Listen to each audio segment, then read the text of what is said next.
فصل فی عدم الجہر بالتأمین، یہ فصل ہے آمین، اس میں آمین بلند آواز سے نہیں کہنے کا بیان۔ آمین نماز میں جو مصلی ہو یا امام ہو جب آمین کہتے ہیں سورہ فاتحہ کے بعد، کہ حنفیوں کا موقف یہ ہے کہ احناف کا موقف ہے آمین آہستہ کہیں، اس کے برخلاف دیگر ائمہ کا موقف ہے کہ آمین آواز سے کہی جائے۔ تو یہ اس سے متعلق احادیث کا یہ چیپٹر ہے۔ حدیث نمبر 287 عن ابی ہریرہ رضی اللہ عنہ، 287 عن ابی ہریرہ رضی اللہ عنہ ان رسول اللہ صلی اللہ علیہ وآلہ وسلم قال اذا قال الامام غیر المغضوب علیہم ولا الضالین فقولوا آمین۔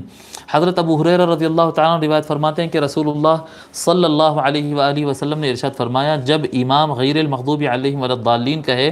پس تم آمین کہو، فَإِنَّهُ مَنْ وَافَقَ قَوْلُهُ قَوْلَ الْمَلَائِكَةِ غُفِرَ لَهُ مَا تَقَدَّمَ مِنْ ذَنْبِهِ، پس بے شک جو آدمی کا آمین فرشتوں کے آمین کے ساتھ آ گیا، یعنی فرشتے بھی آمین کہتے ہیں اور آپ بھی آمین کہتے ہیں، سو اگر آپ کا آمین ان کے فرشتوں کے آمین کے ساتھ اگر آ گیا تو غفر له ما تقدم من ذنبه، جس کا موافقت پا گیا، دونوں کے آمین ایک ساتھ ہو گئے تو اس کے لیے پچھلے سارے گناہ معاف کر دیے جاتے، کیونکہ بندے کی دعا کے ساتھ فرشتوں کا آمین شامل ہو گیا۔ یہ حدیث متفق علیہ ہے، امام بخاری اور مسلم نے روایت کیا۔ پہلے احادیث شیخ الاسلام پہلے احادیث شریفہ لائے ہیں آمین بولنے کی اہمیت پر، کہ بہت سارے لوگ کیونکہ تلاوت کرنا نہیں ہوتا ہے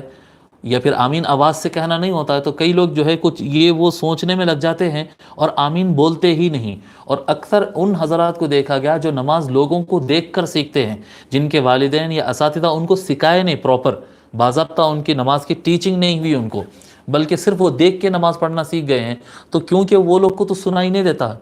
آمین کہتے ہوئے، ان کو سنائی نہیں دیتا ہے جماعتوں کے اندر، تو وہ سمجھتے ہیں کہ ان کو آمین کہنا ہے، پتہ ہی نہیں ہوتا۔ اس لیے آمین کہنا تو ضروری ہے، آمین تو کہنا ہی ہے، یعنی سنت ہے آمین کہنا۔ اس سے متعلق احادیث شیخ الاسلام پہلے لائے ہیں۔